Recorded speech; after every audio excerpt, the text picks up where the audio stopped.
Bienvenidos a un nuevo video. Querida familia, para empezar, quiero desearles un feliz año nuevo.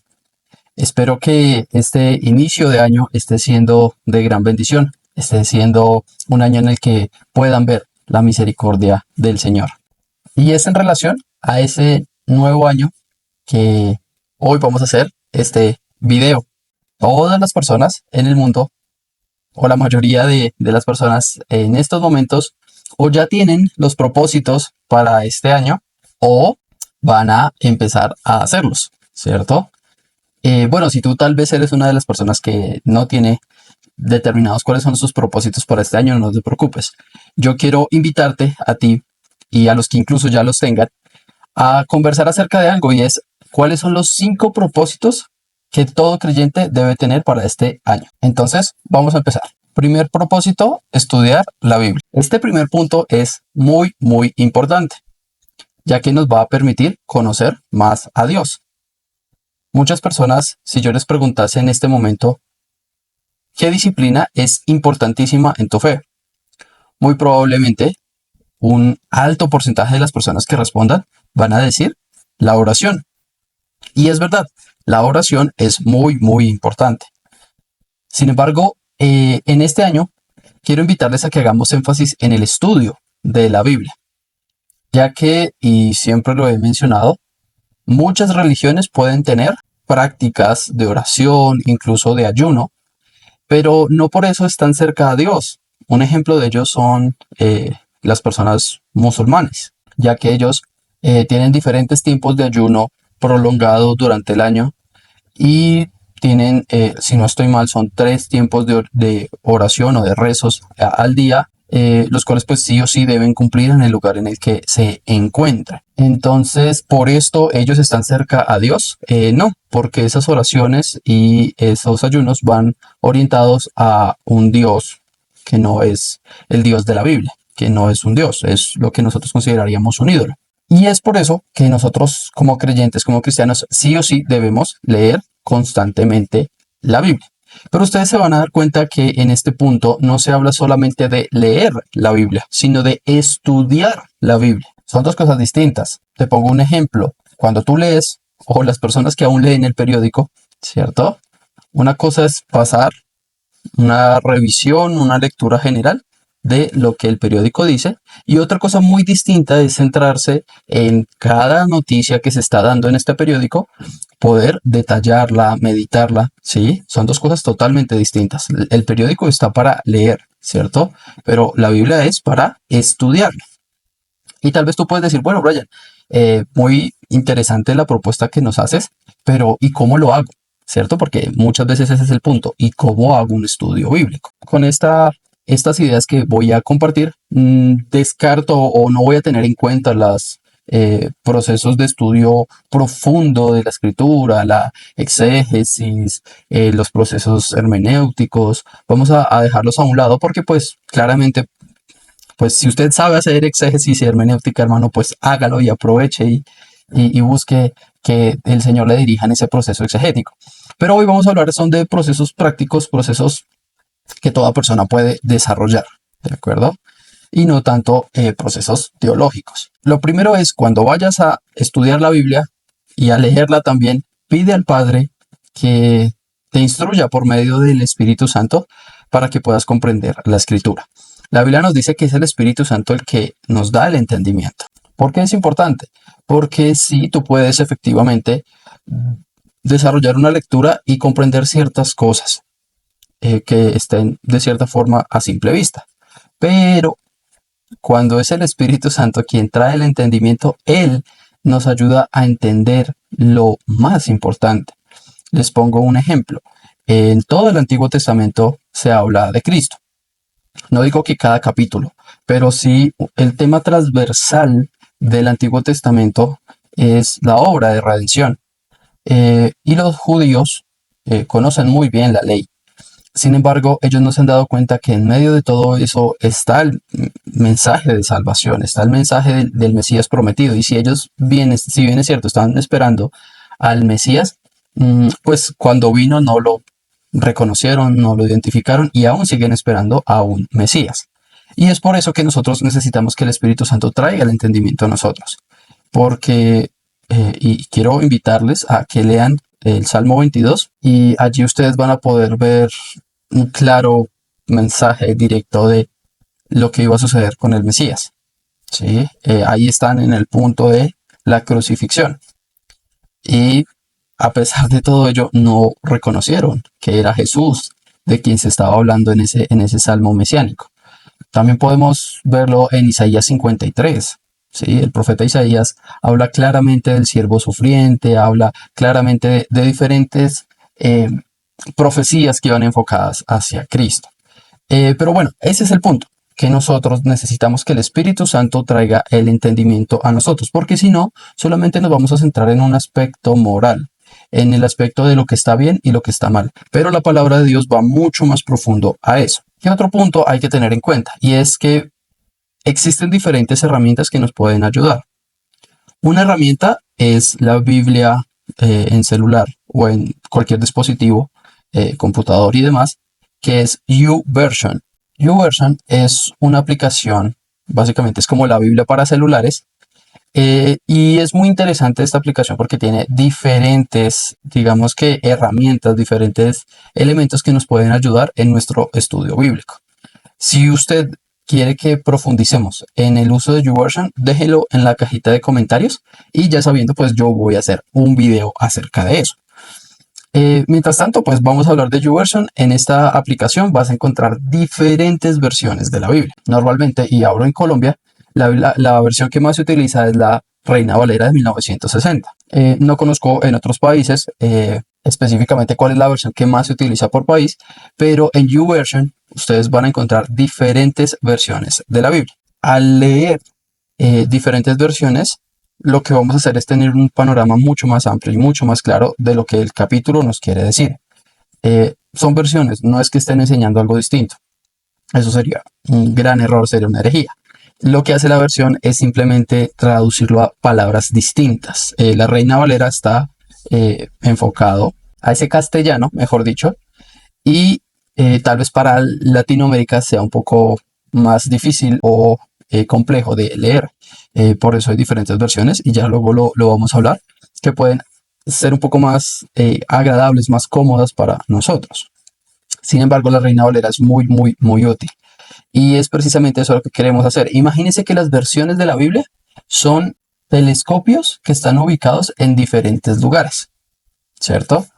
¿Qué va a hacer eso? Pues que tengamos una visión distinta de las cosas. Es eso lo que queremos que ustedes puedan ver, que las versiones nos ayudan a ver el mismo objeto, pero con unas palabras distintas que nos van a ayudar a profundizar y entender más el pasaje. Otra idea que queremos darles y es lea entre 3 y 4 capítulos diarios para tener más claro la enseñanza que se está dando. Aquí hago dos aclaraciones. La primera es que esta idea es muy útil para las personas que quieren leer la Biblia en un año, porque más o menos eso es lo que se debe leer, entre 3 y 4 capítulos diarios para leerla en un año. Pero adicional a eso, ¿por qué es importante leer entre 3 y 4 capítulos? Y es porque nosotros vamos a poder comprender más el pasaje en su contexto. ¿De acuerdo? ¿Por qué?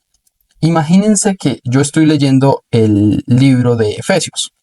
Y en este libro de Efesios yo lo que hago es leer el capítulo 1 hoy, leer el capítulo 2 mañana, leer el capítulo 3 pasado mañana y así con todo el libro.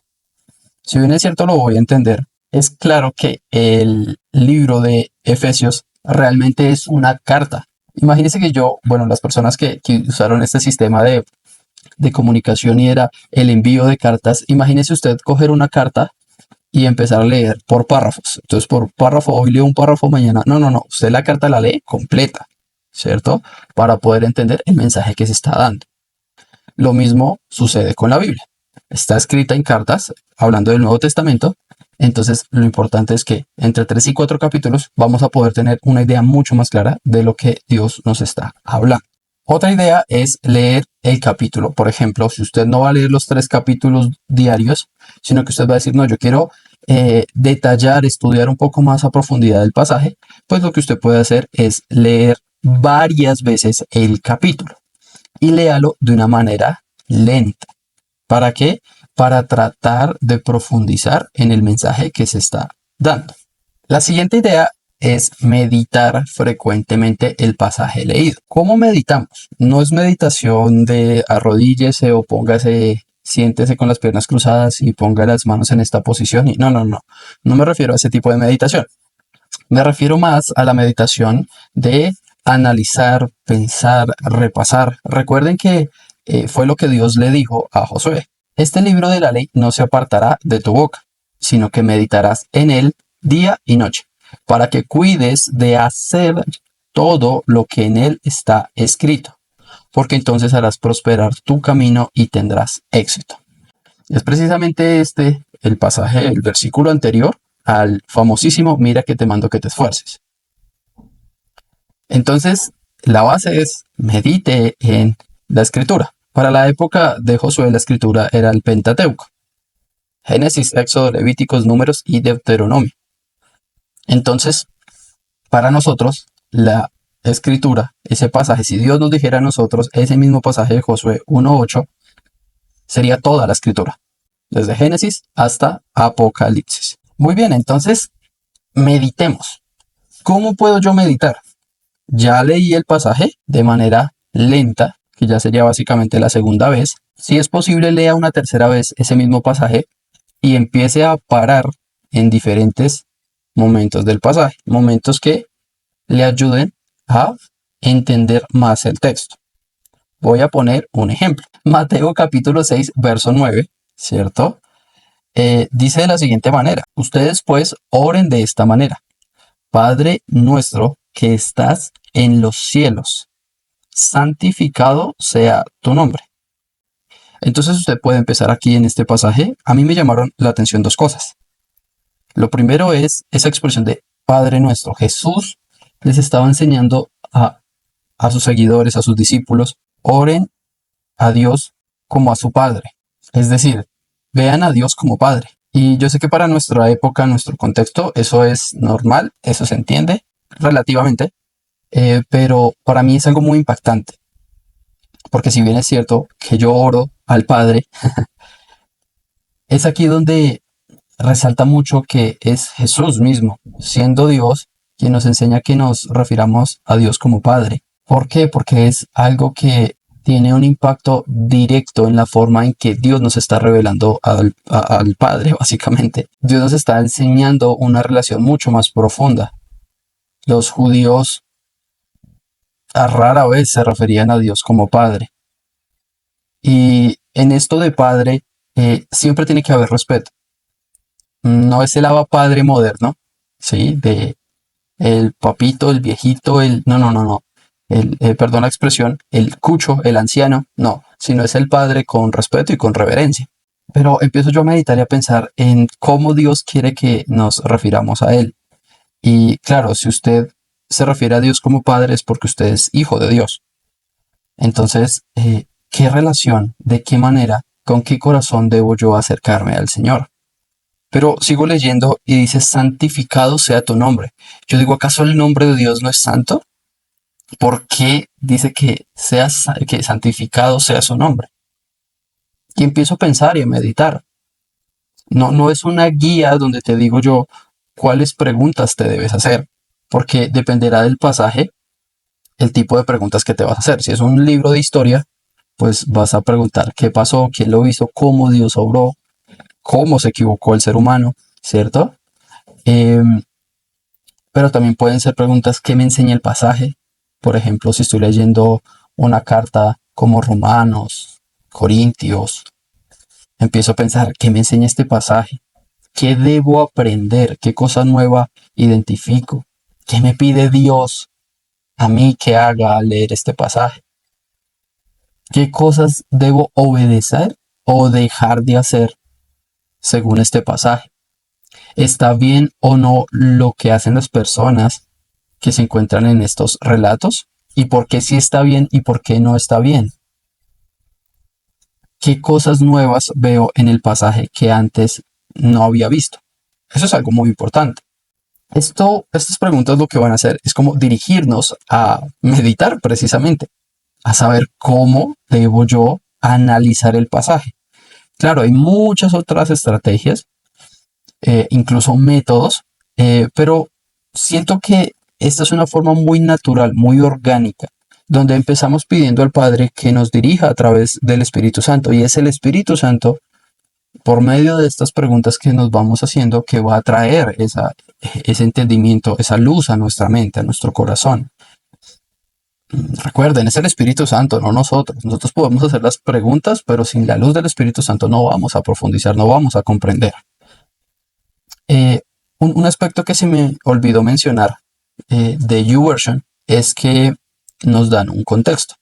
Usted puede ir a la versión Reina Valera de 1960 y antes de empezar el capítulo, antes de empezar el libro que usted elija, si es Salmos, si es Génesis, si es Apocalipsis, si es, no sé, Tesalonicenses, la primera carta, esta versión de la Biblia nos permite ver una introducción.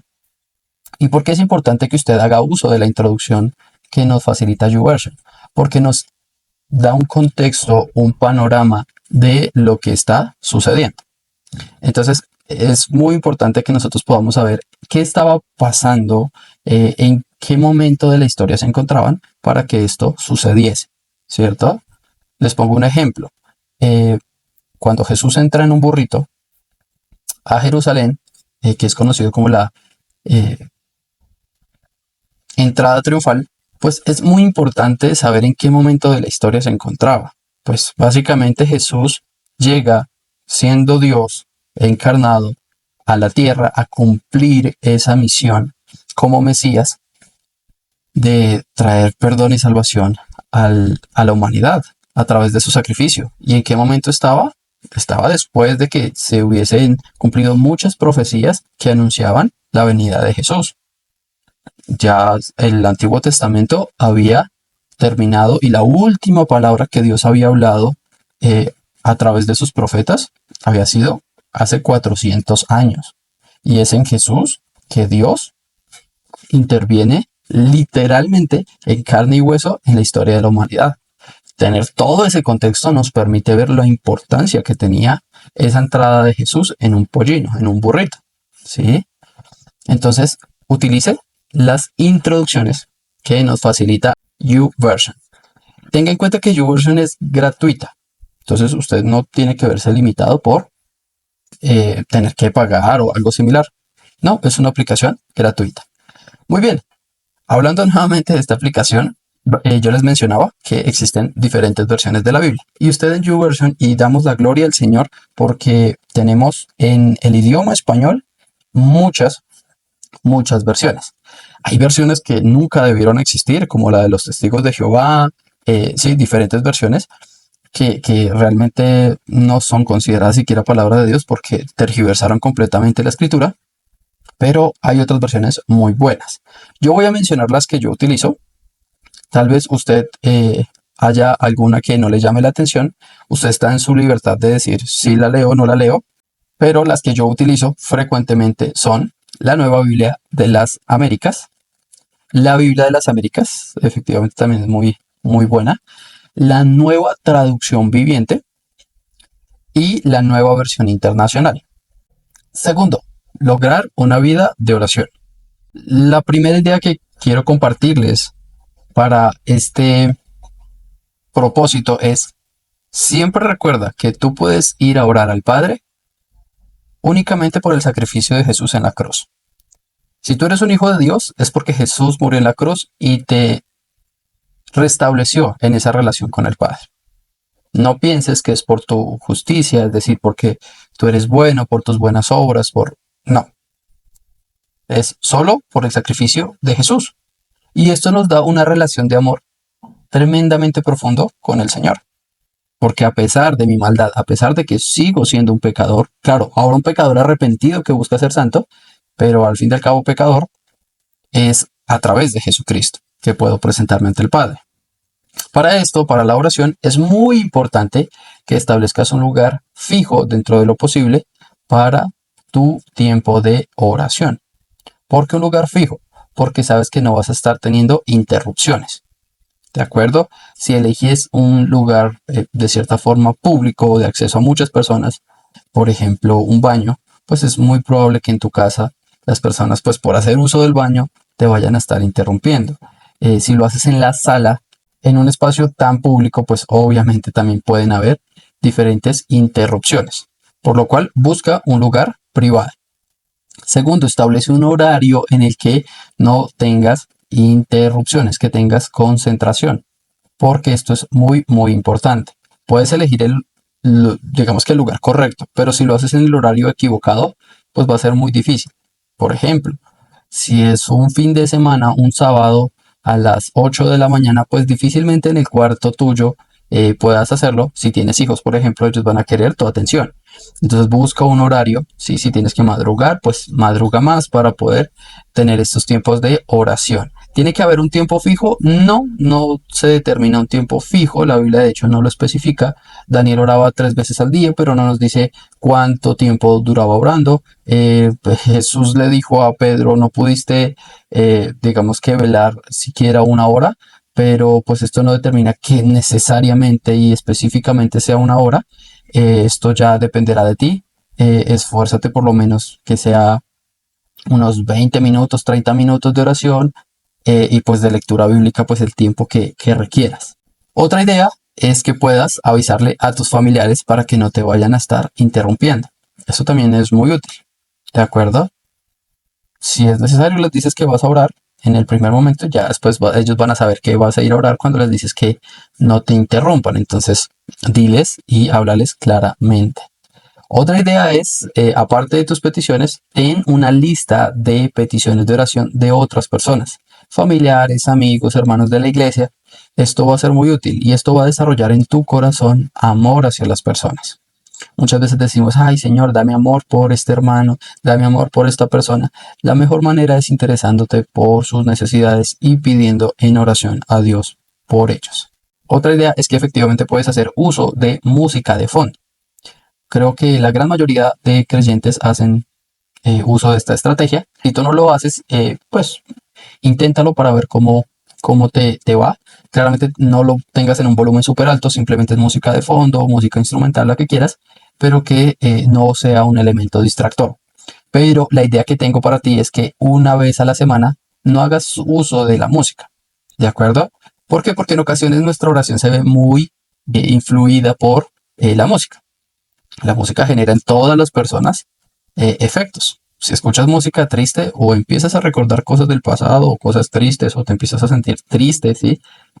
Entonces, y viceversa con la música alegre.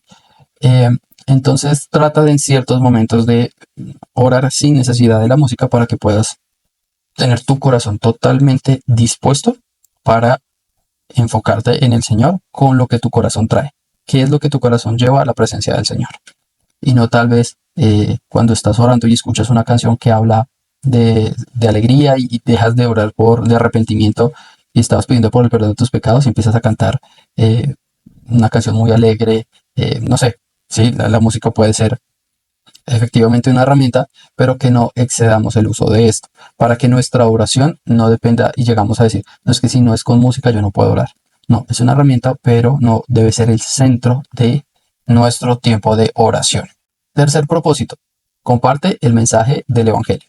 La primera idea es empieza estableciendo relaciones con las personas que te rodean.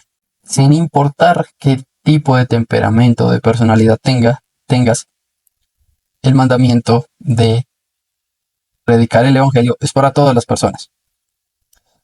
Por lo cual es importante que empieces a interactuar con las personas. Es lo que llaman ganarse el derecho a compartir del Evangelio. Y empieza a interesarte por las personas. Cuáles son sus necesidades, cómo está su familia, cómo está en su trabajo. Empieza a hablar de temáticas de interés. Puedes hablar de fútbol. Y aquí hago un paréntesis. Si vas a hablar de fútbol, ten cuidado que no sea un área sensible para esa persona. Hay personas que tú no les puedes hablar de su equipo de fútbol porque pierden el control. Entonces, si tú ves que es un área sensible, cambia de tema y busca otra cosa para conversar. Ten cuidado también temas sensibles como la política, para que la persona no se vaya a enredar en el tema y simplemente busque bandos y se termine en una discusión. No, busca temáticas que sean agradables para los dos en el deseo de poder conocerse. Luego de poder conocerse, si ya tienen una relación más profunda, pues van a haber temáticas que son sensibles, por ejemplo, problemas familiares, pero que ya habrá una confianza y un interés claro por parte de la otra persona. Es decir, yo sé que tú tienes un interés por mis necesidades. Entonces, nada, gánate ese derecho a compartir del mensaje del Evangelio. Las personas están mucho más interesadas en escuchar el mensaje del Evangelio y tal vez no con esa claridad, pero sí conocer un poco más acerca de lo que yo creo y lo que para mí es importante. ¿Por qué? Porque son mis amigos, son mis familiares, ¿sí? Y lo que yo debo hacer es compartir ese mensaje y por el hecho de que para mí es importante, para ellos, por lo menos en respeto, me van a escuchar. Asimismo, sucederá contigo. Otra idea es no empieces predicando, no empieces la relación predicando el evangelio, porque muchas personas pueden sentir que es extremadamente invasivo. Habrán momentos en que sí lo podrás hacer. ¿Por qué? Porque Dios te dirigirá a eso. Si Dios lo hace, con toda libertad, corre a predicar el evangelio. Pero en forma general, trata primero de establecer una relación. Y ten mucho cuidado, porque ¿qué sucede? Que en ocasiones se convierten en nuestros amigos y por no querer perder esa amistad, pues no les predicamos el evangelio. Y todo el trabajo que hiciste se quedó en nada. Entonces, siempre predica el evangelio a tus amigos, a tus familiares y busca el momento oportuno. ¿Cuándo es el momento oportuno? Pide en oración al Señor para que crea esa oportunidad, para la redundancia, y puedas compartir ese mensaje precioso. Y bueno, tú puedes decir, bueno, Brian, ¿y cómo hago para poder generar, digamos que esa relación? Mira, una de las cosas más importantes es escucha a las personas. Escucha qué tienen para decirte y hazles preguntas. Si te están hablando por su trabajo, pues pregúntales, haz preguntas acerca, bueno, ¿y tú qué haces? ¿Y te gusta lo que haces? ¿Cómo te hace sentir eso? Y empiezas a hacer preguntas respecto a lo que esa persona te está hablando. Puede hablarte de su familia, puede hablarte, no sé, de sus estudios, puede hablarte de muchas, muchas cosas. Tú interésate por lo que te está diciendo. Presta mucha atención para que cuando vayas a hacer las preguntas, pues no vayas a preguntar algo pues que ya te ha respondido, ¿de acuerdo? No se trata de, ay, bueno, yo hago preguntas por preguntar porque Brian me dijo, pero termino generando una sensación de incomodidad en las personas porque tal vez le preguntes algo que ya te está contando, que ya te ha dicho en ese momento, ¿de acuerdo? Entonces, céntrate mucho en lo que la persona te está diciendo. Algo muy importante al momento de compartir el evangelio es no te centres en liberar batallas con las personas a las cuales quieres evangelizar. Céntrate en compartir el mensaje de Jesús, que Jesús murió en la cruz para salvar a los pecadores y que solo hay vida eterna a través de confiar y creer en el sacrificio de Jesús y no en las buenas obras. ¿Por qué?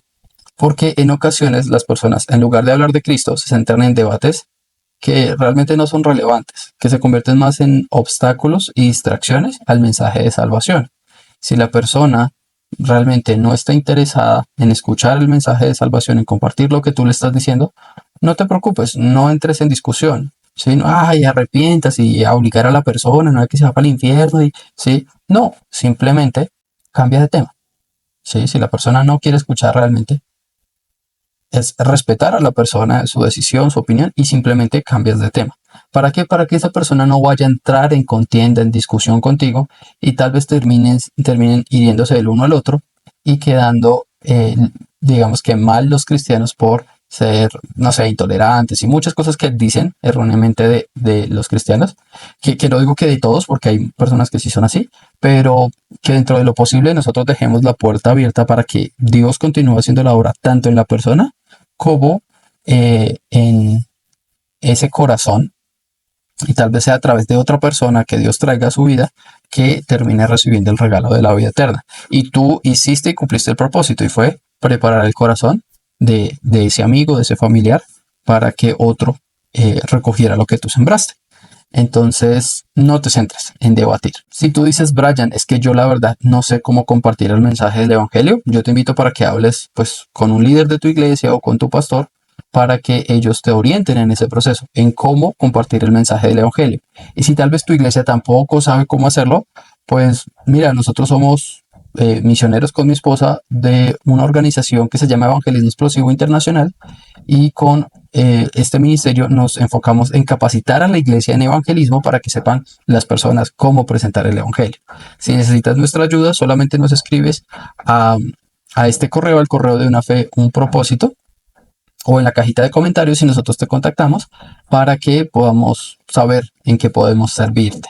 Si no es en Colombia, no te preocupes, nosotros hacemos el vínculo directamente con Evangelismo Explosivo en tu país y podamos acompañarte y ayudarte en este proceso. Y por último, la última idea para poder cumplir este propósito, número 3, es recuerda que el Espíritu Santo es quien hace la obra y tú solamente eres un instrumento. Tú no tienes que convertir a nadie, tú no tienes que salvar a nadie. La obra la hace el Espíritu Santo, porque tú le puedes hablar el mensaje de salvación, pero si el Espíritu Santo no está obrando en su entendimiento, en su corazón, pues la persona no lo va a comprender y como dice la Biblia, va a ser locura ese mensaje de salvación. Entonces confía en la obra del Espíritu Santo para ello. Cuarto propósito, empezar a discipular a una nueva persona. La idea con la que iniciamos este propósito es que invites a las personas a tu iglesia. Es decir, tú en el punto 3 has estado evangelizando personas, ¿cierto? En ese propósito. Claramente vas a tener personas que tal vez ya conocieron, ya recibieron el regalo de la vida eterna y otras que no. Y a las dos, tanto a las que ya lo recibieron como a los que no, es importante que los invites a tu iglesia. Y aquí se abre otra oportunidad y es visita a las personas a sus casas, si es posible, o invítalas a tu casa. Claramente esto dependerá del tipo de relación que tengas con esa persona. Si es una relación cercana y estrecha de confianza, pues vas a poder invitarlas, tanto a tu casa como visitarlas. Si aún no está ese punto de confianza, lo que puedes hacer es invitarlas a tomar un café o ir a un lugar, digamos que cercano para las dos partes, o por lo menos céntrico para que las dos partes puedan estar, cumplir con la cita y con un café o un té puedan realmente compartir y disfrutar. Recuerda que hay ocasiones donde le estarás predicando a una persona en el transporte público como a un amigo que vive cerca de tu casa, con el cual ya tienes una relación. Entonces dependerá del tipo de relación que puedas hacer uso de estos espacios de visita eh, o directamente de salir a tomar un café. Lo importante es el café, que el café sea perfecto, que el café sea de alta calidad. No, lo importante es el espacio. El café solamente es un, una excusa para poder compartir y tiempo de conversación con estas personas. La siguiente idea, ayúdales a aprender a orar, a leer la Biblia y a las demás disciplinas cristianas. No sé si te pasó a ti, pero en ocasiones, pues, a las personas nuevas le es difícil orar, no saben cómo empezar, sienten que no tienen mucha fluidez, pero a medida que oran y que leen la Biblia, van a poder aprender diferentes formas de conversar con el Padre. Y pues leer la Biblia va a ser muy útil porque van a profundizar, van a hacer estrecha esa relación entre ellos y Dios. Claramente hay otras disciplinas como el ayuno, como el congregarse.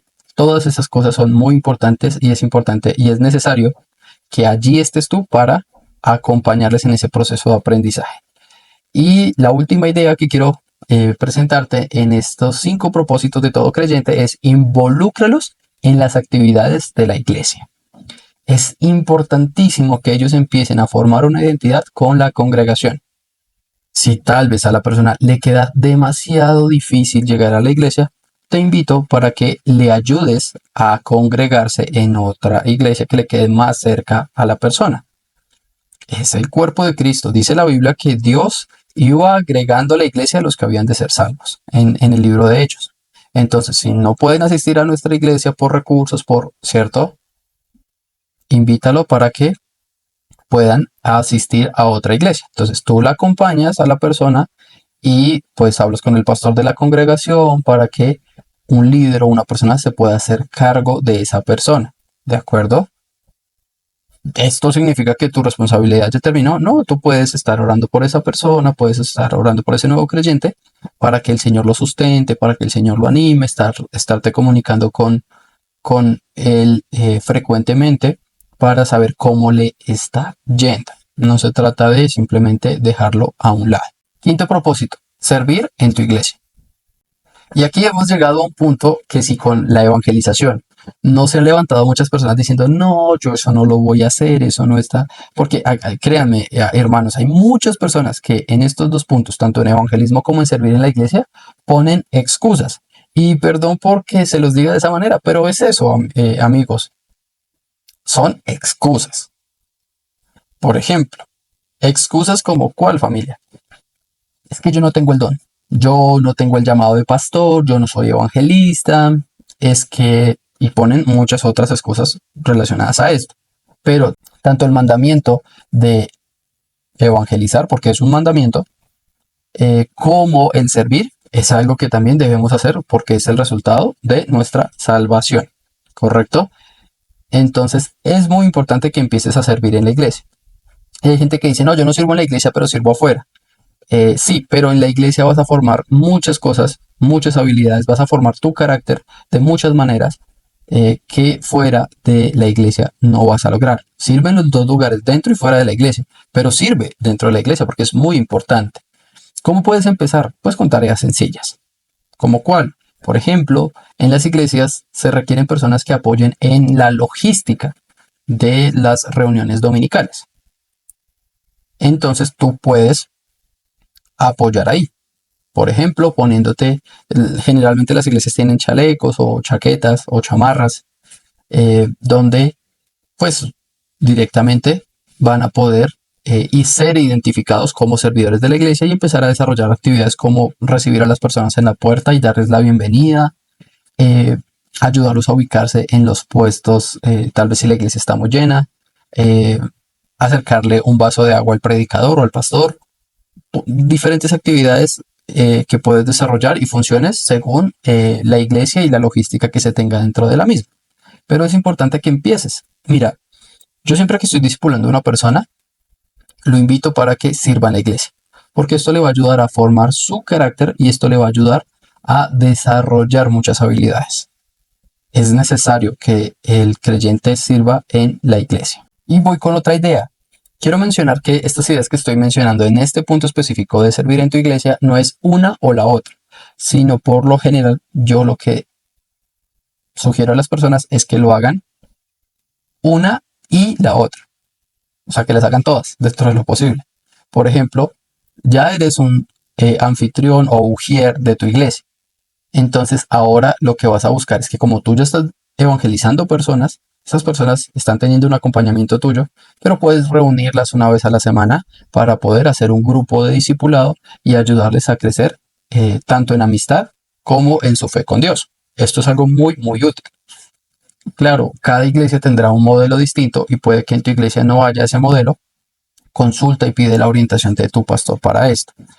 Pero puedes ser un líder de un grupo de discipulado y va a ser muy, muy útil para eso.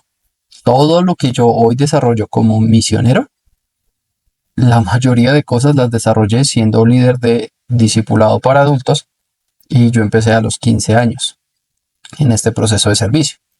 Entonces, todas esas habilidades que necesité, o mejor dicho, que necesitaba para hoy en día, las desarrollé hace mucho tiempo. ¿De acuerdo? Entonces, aprovecha para servir en tu iglesia. En serio, va a ser una gran bendición para ti y son habilidades que no vas a desarrollar en otro lugar, pero que sí te van a servir para diferentes lugares, como tu trabajo, tu universidad. Créeme, va a ser de mucha utilidad todo esto que el Señor va a hacer. Y no lo hacemos por las habilidades, sino que las habilidades son resultado de lo que ya el Señor te está llevando a hacer. Y ahora quiero tocar un punto muy importante y es las áreas sociales y misioneras de las iglesias. Estas áreas requieren de muchas manos y por lo general son pocas las personas que están dispuestas a apoyar. Y tienes dos maneras de hacerlo. La primera es con tus manos, es decir, en las actividades que tengan. Por lo general, un misionero siempre tiene que tener un grupo de trabajo. ¿De acuerdo? Entonces, este grupo de trabajo le va a ayudar en diferentes actividades estando aquí en el país. O sea, en el lugar en el que tú estás, posiblemente haya un misionero que necesite de personas que trabajen, que sirvan en favor de su proyecto misionero con diferentes actividades. Y también, por ejemplo, el área social. Visita a los enfermos, visita las cárceles, apoyo con escuela infantil, que si bien es cierto no es área social, hay iglesias que requieren proyectos o requieren personas para proyectos de alfabetización para niños o para adultos. Entonces tú puedes ser incluso capacitado en todo esto y poder desarrollar un proceso de servicio mucho más profundo. Esa es la primera forma, que es lo que yo llamo servir con tus manos, pero también hay otra y es servir con tu generosidad. Es decir, ofrendar para todos estos proyectos, tanto sociales como misioneros. Bueno, queridos hermanos, estos son los 5 propósitos que hoy les traigo. Los 5 propósitos que todo creyente debe tener para el año 2025. Te invito para que medites, para que analices estos 5 propósitos y pues nada, déjanos en la cajita de comentarios qué opinas, cuáles son tus 5 propósitos como creyente. Y pues nada, por mi parte no es más. Nos veremos en un próximo video confiando en el Señor. Querida familia, que Dios les bendiga.